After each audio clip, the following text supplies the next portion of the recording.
One of the criticisms many people make against the Bible is that it depicts God in male terms. The most obvious example is God is referred to as he. Why did the Bible do this? Well, here's the answer. Because the Bible is preoccupied with making a kinder, less violent, more just world. If you share these goals, and I suspect you do, then you'll have to agree the Bible made the right decision. Before I explain, however, I need to add an obvious caveat. The God of the Bible is neither male nor female. God transcends gender. What I'm talking about here is why God is depicted in male terms in the Bible. Gender-wise, the Bible had three choices: masculine, he; feminine, she; or neuter, it. We can readily rule out neuter. For one thing, neuter nouns don't exist in Hebrew, the language of the Old Testament, which, after all, first introduced this God to us. For another, the biblical God is a personal God to whom we can and must relate, and we cannot relate to, let alone obey or love, an it. Aside from the language issue, the Bible depicts God in masculine terms because, 1, the Hebrew Bible's primary concern is making a good world; 2, a good world can only be achieved by making good people; and 3, the people who commit nearly all the world's violence are males. Therefore, it is in both men's and women's interests to depict God in the masculine. Here's why. Without a father or some other male rule giver, young men are likely to do great harm.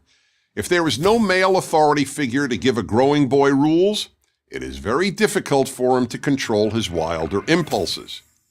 As President Barack Obama told an audience in 2008, children who grow up without a father are 5 times more likely to live in poverty and commit crime, 9 times more likely to drop out of school, and 20 times more likely to end up in prison.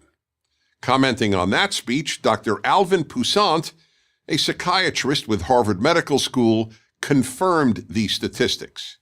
The absence of fathers corresponds with a host of social ills, including dropping out of school and serving time in jail.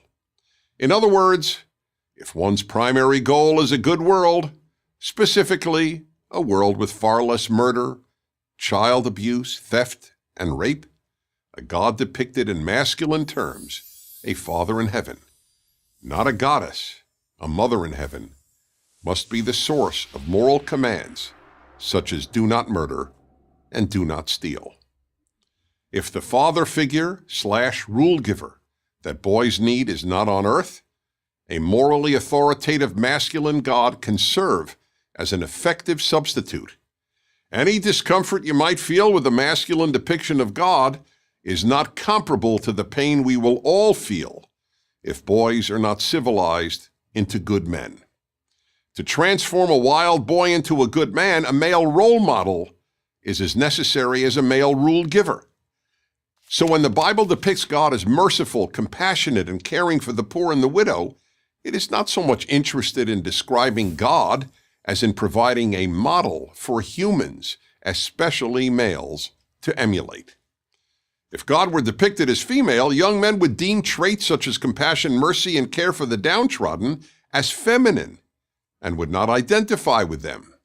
But if God, their Father in heaven who is strong, on occasion even a warrior, cares for the poor and loves justice, mercy, and kindness, then these traits are also masculine and to be emulated. The argument that girls equally need female role models to avoid violence is objectively not true, because the problem of mayhem and violence is overwhelmingly a male one. Of course, girls need female role models, but not to avoid violence. And, like boys, girls are more likely to obey a male authority figure. A report released by the Minnesota Psychological Association concluded, in a study of female inmates, more than half came from a father-absent home. It is therefore ironic that some women are attempting to render the God of Western religious morality less masculine, because if their goal is achieved, it is women who will suffer most from lawless males. We have too many absent fathers on earth to begin to even entertain the thought of having no father in heaven. I'm Dennis Prager. Thank you for watching this video. To help keep PragerU videos free, please consider making a tax-deductible donation. And if these ideas interest you, please consider reading my commentary on the Bible, The Rational Bible.